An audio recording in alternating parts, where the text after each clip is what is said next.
pessoal, então voltamos com mais um pedaço dessa aula com resolução de exercícios de equilíbrio. Tá? Então nessa aula agora a gente vai focar em alguns exercícios relacionados a ferramentas, dispositivos mecânicos para realizar determinadas tarefas. Tá? Vou começar resolvendo então o exercício 330.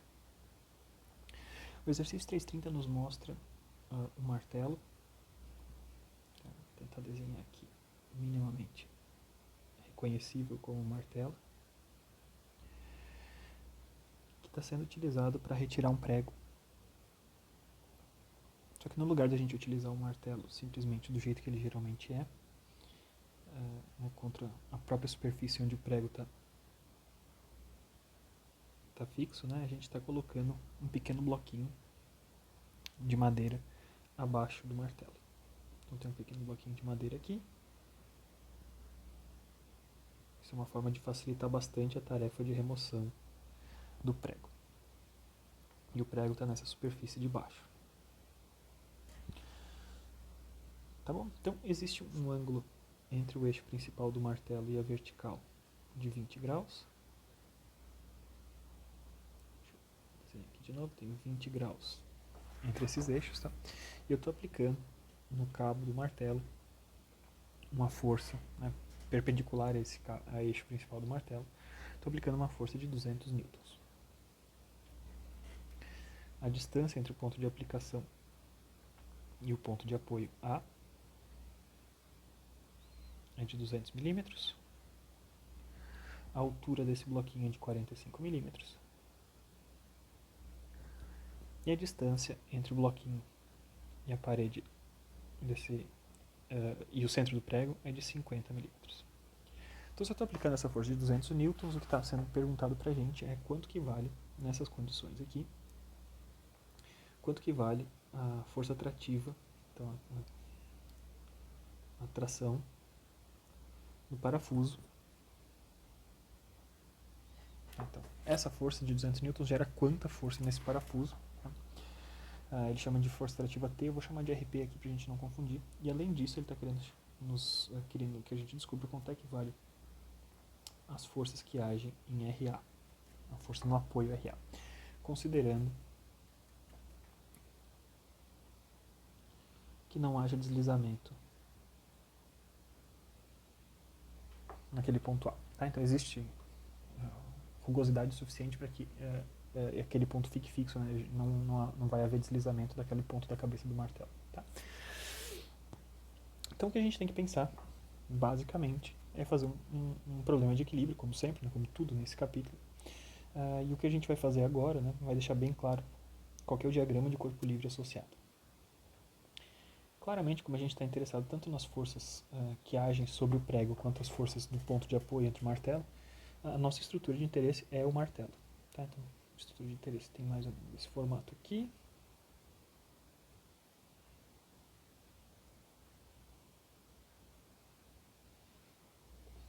Essa é a minha estrutura de interesse. Ela está carregada com uma força externa F, de 200 newtons. E a gente sabe que ela está... a partir dessa força são desenvolvidas outras forças, né? Uma força de contato no ponto A, na direção de Y, na direção de X, tá? Vamos chutar ela para a direita, é a X. E além disso, está gerando, né, por conta da força desse martelo, está gerando uma força atrativa ali no prego. Então, essa força do prego está apontando, né, sobre o martelo, ela está puxando esse martelo para baixo. Poderia ter desenhado lá para cima, ia ser irrelevante para a gente calcular o problema de equilíbrio, né? A única coisa que aconteceria é que ao descobrir os sinais a gente veria que essa força do prego está para o outro lado, mas eu já estou botando aqui a força do prego, né, para ficar mais claro como que isso está acontecendo, como é que esse equilíbrio está sendo obtido. Tá? Então eu tenho três incógnitas, RAX, RAY e RP, né, a força no prego, e eu quero descobrir todas elas. Perceba que duas dessas forças estão aplicadas no mesmo ponto, esse ponto de apoio A. Como temos duas forças aplicadas no ponto A, sugiro que a gente comece fazendo uma somatória de momentos com relação a esse ponto A. Essa estrutura está parada com relação a esse ponto, uma análise estática desse cara, né? O que acontece naquela posição quando a força está desse jeito. Então, posso dizer que a somatória de momentos com relação ao ponto A vale zero. Tá? Com isso a gente obtém o quê? A gente consegue descobrir quanto é que vale RP diretamente. Tá? Pois bem, então como é que eu vou descobrir isso? Então, com relação ao ponto A, quem gera momento? Se só existisse a força F, essa estrutura, o martelo inteiro, giraria ao redor do ponto A, no sentido anti-horário, então tenho menos. E a gente tem que pensar, então, qual que é o braço de alavanca. Então, por mais que a gente tenha uma leve distância aqui entre esse eixo, tá? Na verdade, no desenho original, esse eixo passa exatamente sobre o ponto A, tá? Não faz tanta diferença assim no nosso caso. Como essa força está perpendicular a esse eixo, eu posso deslocar essa força ao longo da sua linha de ação, e a gente descobre então que o braço de alavanca entre a força F e o ponto A, vários 200 milímetros, vezes a força F. Isso está sendo equilibrado por quem? Pela força que é gerada no prego. E a força gerada no prego, se só existisse ela, ela faria a estrutura inteira girar ao redor do ponto A no sentido anti-horário, então positivo. E a distância entre o ponto A e a ponta do prego, né, esse braço de alavanca, eu devia ter escrito na ordem contrária, né, entre A e F, então, a distância entre o ponto A e o prego, a gente sabe que é os 50 milímetros ali, vezes a reação no prego, isso vai ser igual a zero. E a gente descobre, então, que a reação no prego vale RAF vezes F dividido por RAP, 200 vezes 200 dividido por 50. Isso vai me dar, os 200 dividido por 50 dá 4, me dá 800 newtons. Então, através dessa alavanca, a gente está multiplicando por 4 a força que está sendo aplicada. Aplico 200 newtons, gera 4 vezes mais força no parafuso. Essa é a força atrativa no parafuso. Além disso, a gente quer descobrir quanto é que vale a força de reação no ponto A. E para isso vai ser interessante a gente fazer, então, somatórias de forças efetivamente. Poderia fazer somatórias de momentos com relação a outros pontos, não teria problema, tá? Mas é mais interessante a gente fazer somatórias de forças nesse momento. Então, somatória de forças na direção de Y, a gente vai identificar agora as componentes, né, dessa força F. Eu vou ter um Fx e eu vou ter um Fy. Eles estão relacionados com esse ângulo de 20 graus que está inclinado o martelo. Né? Se ele tem 20 graus, o eixo do martelo tem 20 graus com relação à vertical, e existe um ângulo de 90 graus entre o eixo do martelo e a força F, esse camaradinho aqui é 20 graus também. Tá?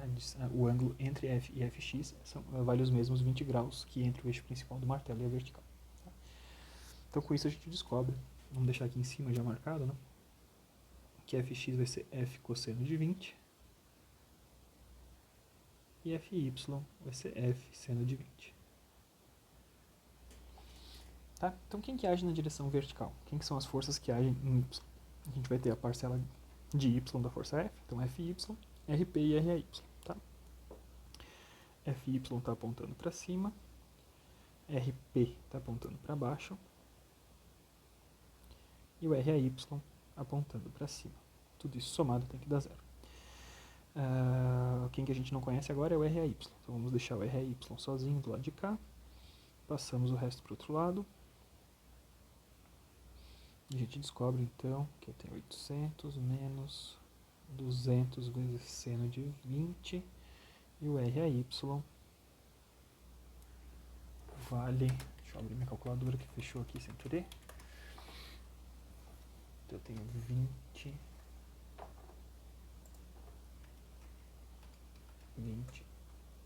seno de 20 vezes 200, isso dá 68. Então Ray vai me dar 731,6 newtons.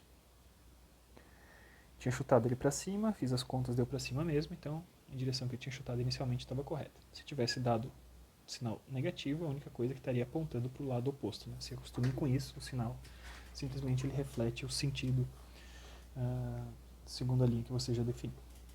Em seguida eu tenho o somatório de forças em X. E na direção de X, na direção horizontal, as únicas forças que existem são Fx e Rax.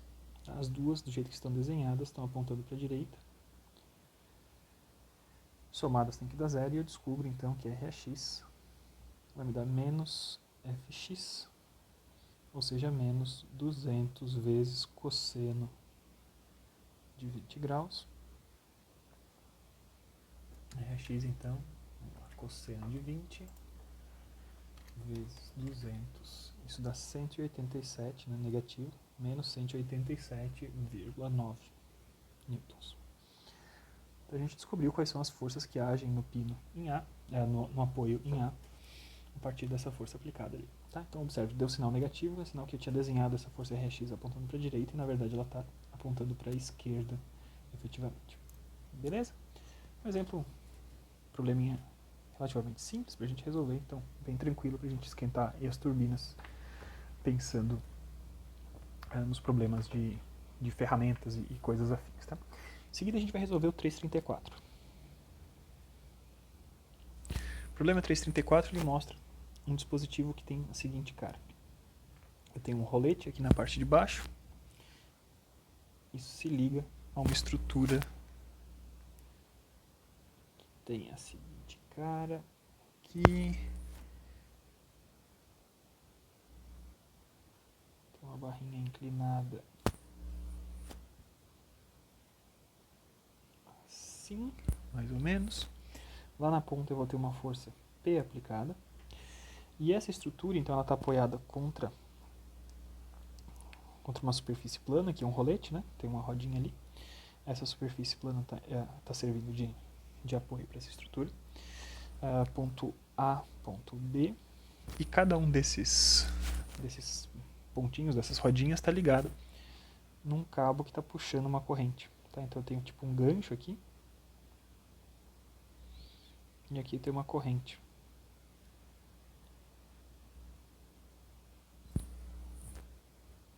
Corrente de baixo carregada com T2. Os dois caras estão na horizontal, tá? E aqui eu tenho uma outra corrente pro lado de cá, carregado com T1. As duas forças estão na horizontal, tá bom? Perfeitamente paralelas à horizontal. E a gente conhece algumas coisas geométricas. Eu tenho a distância entre A e B nessa posição inclinada, que é de 100 milímetros, e eu tenho a distância até o ponto de aplicação da força, que é de 500 milímetros. Então isso aqui é um mecanismo que existe para você aproximar duas correntes. Eu tenho duas correntes que estão carregadas com alguma coisa, e você quer aproximar essas duas correntes, pode, sei lá, manter duas coisas bem aproximadas, tá? Então a gente tem um determinado ângulo, tá? Esse ângulo aqui é de 30 graus.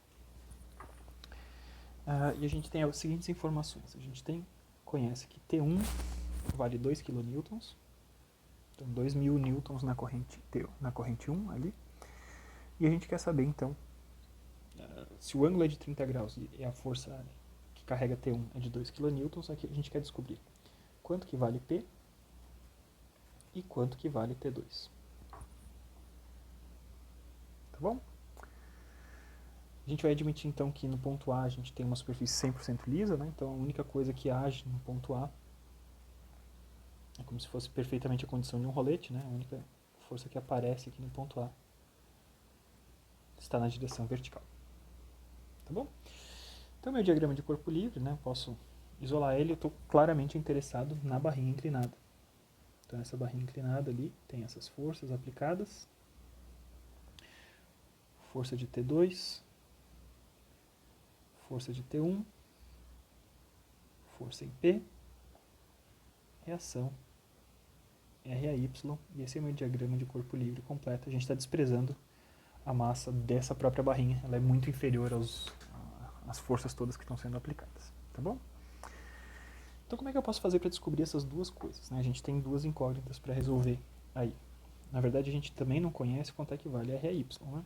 RAY também é alguma coisa que é desconhecida. Então a gente tem um monte de coisas diferentes para descobrir, a gente tem que pensar como fazer, utilizar equações de equilíbrio de uma maneira inteligente.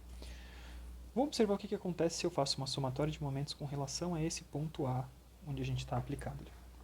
Então se eu faço isso, a força RA está aplicada diretamente no ponto A e a força T2 está aplicada diretamente no ponto A também. Então essas duas incógnitas de baixo, RAY e T2, não entram na minha somatória de momentos. Quem gera momentos com relação ao ponto A, ou seja, quais são as forças que têm braços de alavanca com relação ao ponto A, são apenas as forças T1 e P. Tá? Então, com isso eu vou descobrir diretamente quanto é que vale P. A gente tem que pensar um pouquinho, né, como é que essas coisas funcionam, né, porque a gente não conhece os braços de alavanca especificamente. A gente conhece o ângulo, mas a gente tem que dar um jeito, especialmente para a força de T1, de descobrir quanto é que vale o braço de alavanca. Então, com relação ao ponto A, o que é o meu desejo? Eu vou desejar pegar essa força T1 e deslocar ela para esse ponto aqui, né? Posso sempre deslocar as forças seguindo suas linhas de ação. E nesse ponto aqui a gente tem essa distância perpendicular entre o ponto A e a linha de ação dessa força. E esse então é o braço de alavanca, essa distância entre o ponto A e aquele pontinho ali é o braço de alavanca. Isso está relacionado a qual triângulo? Vamos desenhar aqui com uma outra cor, né? Desenhar amarelo. Isso está claramente relacionado com esse pequeno triângulozinho aqui, que eu acabei de desenhar amarelo. Tá? Esse triângulo é amarelo, a gente conhece dos dados do problema a hipotenusa, que é de 100 milímetros, e o ângulo, que é de 30 graus. O que eu quero descobrir, vou passar para a caneta preta que fica difícil de ler em amarelo, o que eu quero descobrir é esse camaradinho aqui. Tá? Esse cara é o braço de alavanca entre o ponto A e a força que está aplicada no ponto B.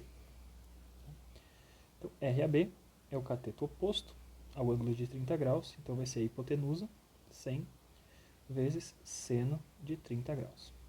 Eu descubro então que RAB, como seno de 30 vale meio, né? Esse cara vale 50 milímetros. Então, esse é o braço de alavanca que está relacionado com relação ao ponto A da força que é aplicada ali no ponto B, né? A força T1 que está aplicada no ponto B. Então vamos lá. Se só existisse essa força T1, a estrutura inteira giraria no sentido anti-horário menos RAB vezes T1. Se só existisse a força P, giraria no sentido anti-horário, né? Positivo, desculpa. Se só existisse a força P, ela giraria no sentido horário. E essa posição, a P já está em 90 graus com relação a barrinha como um todo, né? Então, com relação ao ponto A, basta eu saber a distância entre o ponto A e a linha de ação da força P. Esse é o braço de alavanca. Isso somado dá zero. A gente descobre então que P vale RAB vezes T1 dividido por RAP. RAB a gente viu que vale 50 milímetros. T1 vale 2 kN, vou botar em newtons aqui, tá? Convertir para newtons. E a distância entre o ponto A e o ponto P vai ser a soma desses 100 e desses 500 que estão medidos de forma inclinada. Afinal de contas, a gente já tem ali um ângulo de 90 graus entre nessa medida ali, tá? Então, 500 mais 100 dá 600. A gente consegue, então, calcular quanto é que vale esse camaradinha. Isso vai me dar 166,7 newtons. Então, mais uma vez, a gente observa, né, a função de um mecanismo como esse, da mesma forma como a gente usou o prego para remover o martelo para remover o prego de antes. Esse mecanismo está funcionando, está aplicando um princípio de alavanca para eu ter que aplicar muito menos força do que é aplicado no cabo.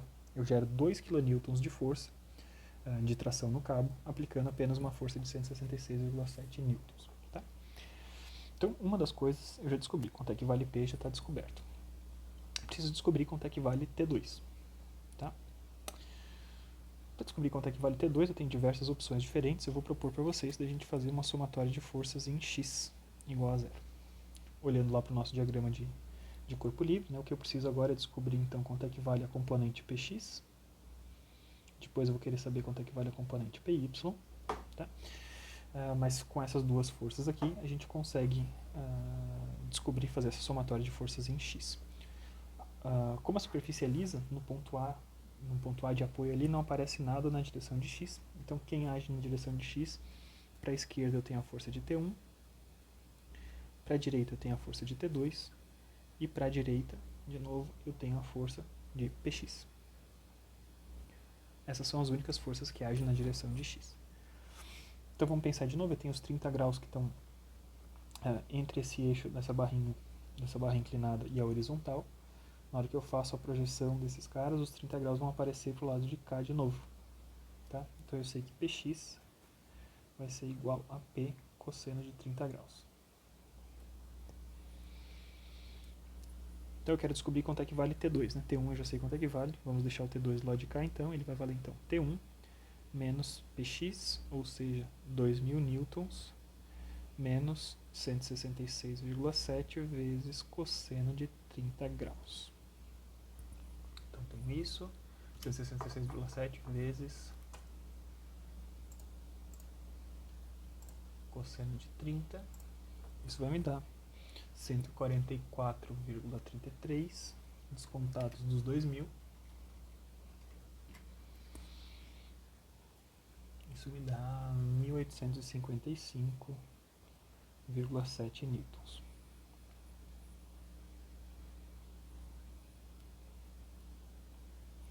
Se eu ainda tivesse interessado, o problema não me pede isso, mas se a gente tivesse interessado, a gente podia fazer uma somatória de forças em y igual a zero e descobrir, então, quanto é que vale R a y. Deixo para vocês fazerem esse problema. Tá? Então, mais um probleminha interessante aí de resolução, de aplicação de ferramentas para fazer funções interessantes. O que mais que a gente que poderíamos fazer nesse sentido? Vou fazer o 337 também. Tá, o 337 é o seguinte, a gente tem duas polias que são rígidas, são fixas de forma rígida uma com relação à outra. Tá? Tem uma carga que está aplicada aqui de 2 kN para baixo, verticalmente para baixo, e isso está sendo sustentado por um cabo que está fixo. Por um cabo que está fixo aqui nesse ponto A. Tá? E a gente conhece então informações dessas polias. Eu tenho um raio menor de 125, um raio maior de 200, vou chamar de R1 e R2, tá? Esse carinha está fixo ali no ponto A, o ponto O é o ponto de centro das polias, na verdade. Né? A distância entre o ponto O e o ponto A é de 325 milímetros. R1 então vale 125. R2 vale 200. O problema então é descobrir, quer que a gente descubra qual é a carga, a força que está aparecendo em O. Quais são as forças que aparecem? R ou Y, né? Aí é um mancalzinho, um mancal que está suportando esse cara, ele tem giro livre.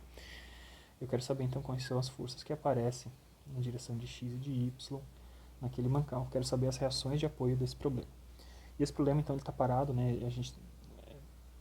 A estrutura inteira está parada por conta desse cabo que está enrolado na polia menor. Tá? Então a gente também não sabe quanto é que vale essa tração nesse cabo A. Não sabemos quanto é que vale. Beleza? Então vamos lá. Meu diagrama de corpo livre fica muito claro, né? Eu tenho que desenhar as polias aqui, o sistema de polias. Ela está sujeita a uma força F de 2 kN, sustentado por essa força TA. E aqui no meio aparece então a reação na direção de Y e a reação na direção de X. Esse é o meu diagrama de corpo livre, associado à resolução do meu problema. Substituir os apoios e os outros corpos apenas pelas forças que estão agindo ali. Pois bem, então, primeira coisa que a gente vai fazer, eu tenho várias incógnitas diferentes, eu vou começar descobrindo quanto é que vale TA, e para fazer isso eu vou fazer uma somatória de momentos com relação ao centro da polia. As forças que agem no mancal, que são quem eu quero descobrir por fim, não vão aparecer nessa somatória, mas isso vai permitir a gente calcular uma das incógnitas que me faltam. TA apareceria em qualquer outra equação que eu utilizasse para calcular R ou Y ou R ou X. Tá? Então, somatória de momentos com relação ao ponto O, claramente existe um equilíbrio dos momentos que são gerados pela força de 2 kN e a força que é gerada, a força correspondente nesse cabo para sustentar essa estrutura parada. Tá? Então, se só tivesse a força de 2 kN, a gente estaria girando no sentido anti-horário. O braço de alavanca entre o ponto O e essa força é o raio maior, é o R2, vezes a força F. Isso está sendo sustentado por uma força que tenderia a fazer a estrutura girar no sentido horário, com o braço de alavanca R1, e a força vale TA. Tá? Então observe que esse cabo não está exatamente na perpendicular, ele está levemente, não está saindo da parte de cima da polia, mas na hora que ele sai tangente à polia. Então existe exatamente esse R1 é o braço de alavanca dessa força. Descubra então facilmente quanto é que vale TA. R2 vezes F dividido por R1. R2 vale 200 força F vale 2 kN, R1 vale 125. Então tem 2.000 dividido, 2.000 vezes, né? 200 dividido por 125, isso vai me dar 3.200 newtons, ou 3,2 kilonewtons. É a força necessária naquele cabo de TA para sustentar esse cara na posição que ele está. Agora eu consigo, então, escrever expressões para achar quanto equivalem essas forças no mancal.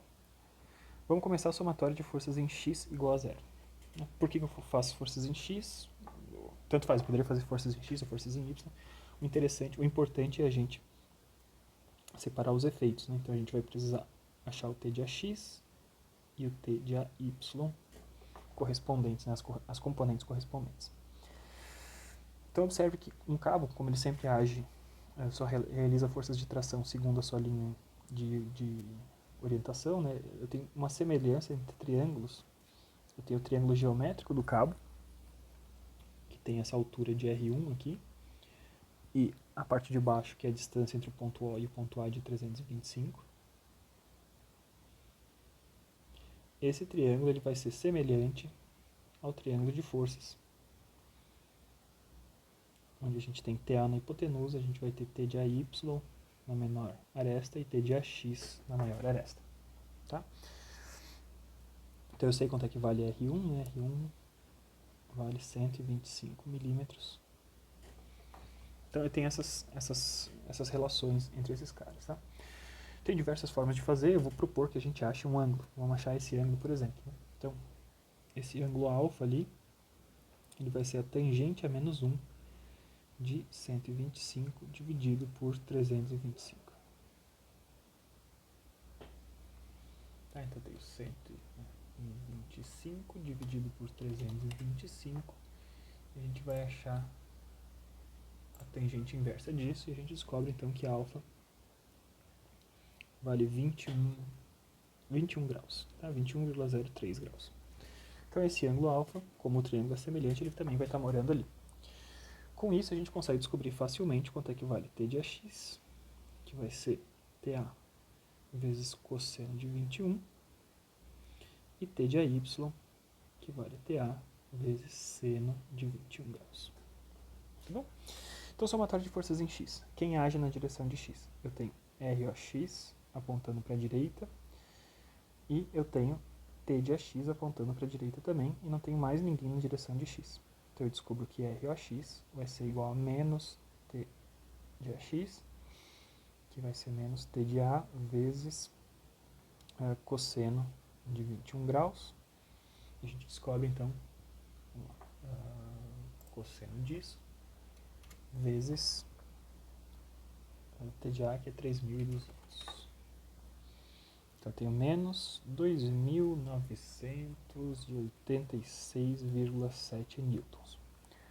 Tinha desenhado ele apontando para a direita, deu negativo, então é sinal que a força que a força que age no mancal está apenas no sentido oposto, né? O mancal está sendo empurrado está empurrando essa roda para o outro sentido.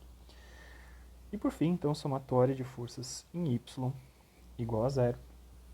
Agora a gente tem a força F apontando para baixo, a força T de AY apontando para baixo e a força RAY apontando para cima. ROY, né? Desculpa.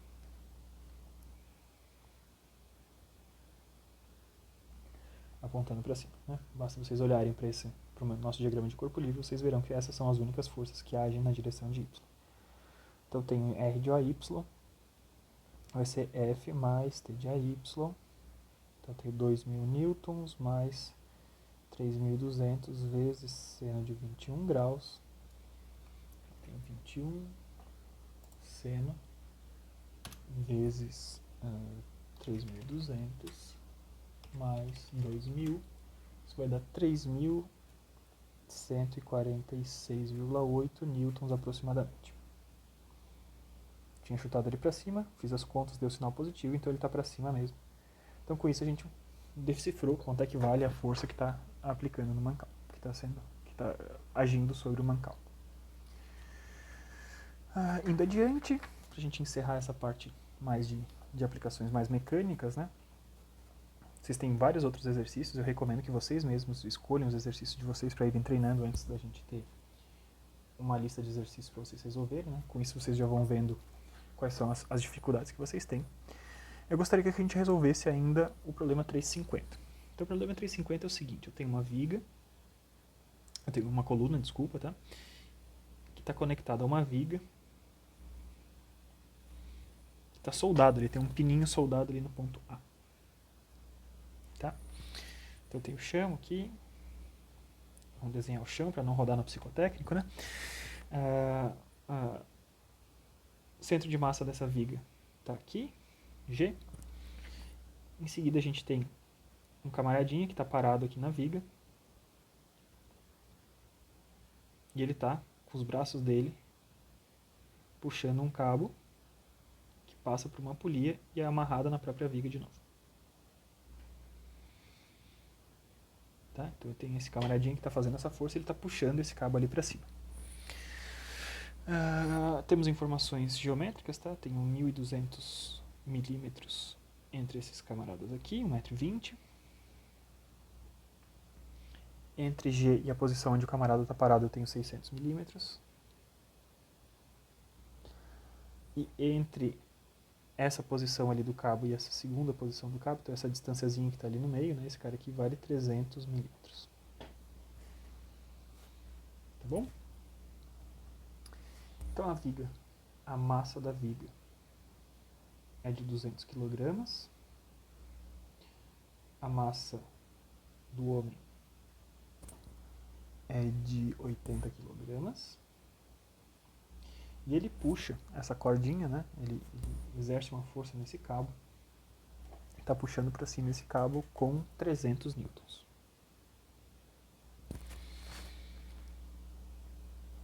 A gente quer saber, então, quanto é que é o momento reativo necessário que aparece lá no ponto A. Tá bom? Então agora a gente vai desenhar um diagrama de corpo livre, né? E o diagrama de corpo livre claramente inclui apenas a viga. Então meu diagrama de corpo livre está aqui. E eu preciso pensar então quem são as cargas que agem. No ponto A a gente tem um engaste, como tem um pino soldado, tá conectado de forma rígida, né, entre a viga e a coluna. Então naquele ponto podem aparecer forças na direção de Y, é Y, na direção de X, é X, e também um momento reativo no ponto A, que é o que eu queria descobrir ele. Tá? Então isso substitui o apoio pelas forças que agem nesse apoio. Em seguida, em G, a gente vai ter o peso da viga. No pontinho logo depois, a gente vai ter o peso do camarada, W do homem, e ele está puxando esse cabo também. Então, na real, ele tem um determinado peso debaixo dos pés, e como ele está puxando esse cabo para cima, eu estou adicionando. Por questão de ação e reação, ele puxa o cabo para cima, o cabo puxa ele para baixo, e os pés dele, então, pressionam a viga naquele mesmo ponto, com uma força adicional de T. E observe o seguinte, a gente tem essa polia, né, a gente já fez essas contas várias vezes. Se eu pegar o diagrama de corpo livre do cabo ao redor da polia, a gente percebe que a força que ele faz numa das seções do cabo, num dos braços do cabo, se é uma polia ideal sem atrito, no outro lado dessa polia aparece essa mesma força. Então ele está puxando tá puxando a corda com a força T. Esse cabo está puxando ele para baixo, então o que a viga está sentindo é essa forcinha para o lado de baixo aqui. Esse cabo ele vai passar ao redor da polia e vai aparecer mais uma vez essa força T aqui nessa outra parcela. O cabo está sendo puxado, né? E o que carrega a viga, então, são essas forças todas. Tá? Então, tenho essa situação aqui. Ele está fazendo essa força justamente para testar como que essa viga está. Estou carregando mais essa viga o máximo possível. Em flexão, né, um modo de solicitação que vocês vão aprender mais para frente na carreira de vocês aí, talvez não nessa disciplina. Mas ele está solicitando o máximo possível essa viga em flexão. Ao fazer essa força no cabo T, aparece duas vezes, né, uma vez no pé dele e outra vez no ponto de ancoragem desse cabo na própria viga. Tá? Então a gente precisa fazer equações de equilíbrio, né, e eu recomendo, então como a gente tem coisas que a gente desconhece, não conhecemos RAX nem RAY, façamos então uma somatória de momentos com relação ao ponto onde a gente desconhece mais coisas. Então somatória de momentos com relação ao ponto A igual a zero. Então observe o seguinte, o próprio ponto A, As forças que agem no ponto A, forças, né, RAX e RAY, não tem braço de alavanca que justifique a geração de momento com relação ao ponto A. Então eles não entram na conta de momentos com relação ao ponto A. Por outro lado, uma viga engastada, ela insere um momento concentrado. E o momento, eu não preciso saber do braço de alavanca, o momento é o momento, ele vive ali dentro dessa viga. Tá? Então, logicamente, tem que entrar esse momento reativo do ponto A. Eu desenhei ele no sentido anti-horário positivo, então ele está entrando positivo nessa conta. Quem que se contrapõe a esse camarada? Todo o restante, né? Então a gente vai ter, se só tivesse o peso da viga, a gente teria então uma distância entre A e G, vezes o peso da viga, a distância entre A e o homem, vezes o peso do homem, mais essa força T, os dois estão aplicados na mesma posição, e menos a distância entre o ponto A e a ancoragem lá na viga, então vamos chamar esse carinha aqui de ponto D, por exemplo, RAD vezes T, tudo isso somado tem que dar zero. Quero descobrir quanto é que vale a minha RA e eu conheço todo o restante, então vamos jogar todo mundo para o outro lado, tá? Então, RAG, peso da viga, mais RA até o homem, peso do homem, mais T, mais RAD, vezes T. Então, se a massa da viga é de 200 kg, o peso da viga, estou utilizando a nomenclatura que ele usa, tá, de W de weight em inglês, vocês podem usar P, não tem problema nenhum, tá? Vocês podem escolher como que as coisas ficam mais coerentes. Então, 200 vezes 9,8, multiplicando pela gravidade, o peso da viga é de 1960 kg, e o peso do homem, 80 vezes 9,8, é de 784 newtons. Então vamos lá, MRA vale distância entre A e G, 1.200 milímetros, vezes 1960, mais distância entre o ponto A e o lugar onde o homem está parado, é 1.200 mais os 600, isso vai dar 1.800 milímetros, vezes peso do homem, 784, mais os 300, mais RAD, a distância entre o ponto A e o ponto onde a gente está fixando, então eu tenho 1.200 mais os 600 mais os 300, então 2.100 vezes os 300 newtons. Tudo isso somado vai me dar exatamente a quantidade que a gente está procurando. Então vamos fazer essa conta, 1.200 vezes 1960, mais 1.800 vezes 1.084, né? 700 mais 300 dá 1.084, mais 2.100 vezes 300, tudo isso me deu 4.933.200, o que? As forças estão em newtons e as distâncias estão em milímetros. Tá? Esse número ficou meio grande, então a gente converte isso para newton-metro, uma unidade mais elegante, né? Então, se isso newton-milímetro, para converter newton-milímetro para newton-metro, divido por 1.000. Então eu passo a ter 4.933 newton-metro, 1,2, né? Newton-metro. Então esse é o momento suportado pelo pino. A gente poderia ainda calcular quanto é que valia as outras reações do pino, mas a gente só pediu isso nesse problema. Achei legal a gente fazer para a gente pensar num diagrama de corpo livre de algo mais complexo, como alguém puxando uma corda e o que isso representa. Tá bom? Muito bem, gente. Então eu vou interrompendo mais essa parte da aula aqui e depois eu volto. Não sei se ainda essa semana ou se já na semana que vem, resolvendo problemas que estão mais relacionados a problemas biomecânicos. Tá bom? Muito obrigado, gente. Espero que vocês estejam gostando aí dessas resoluções e vendo as aplicabilidades e formas interessantes as aplicações, desculpa, e as formas interessantes da gente resolver problemas de equilíbrio. Valeu, gente. Bons estudos.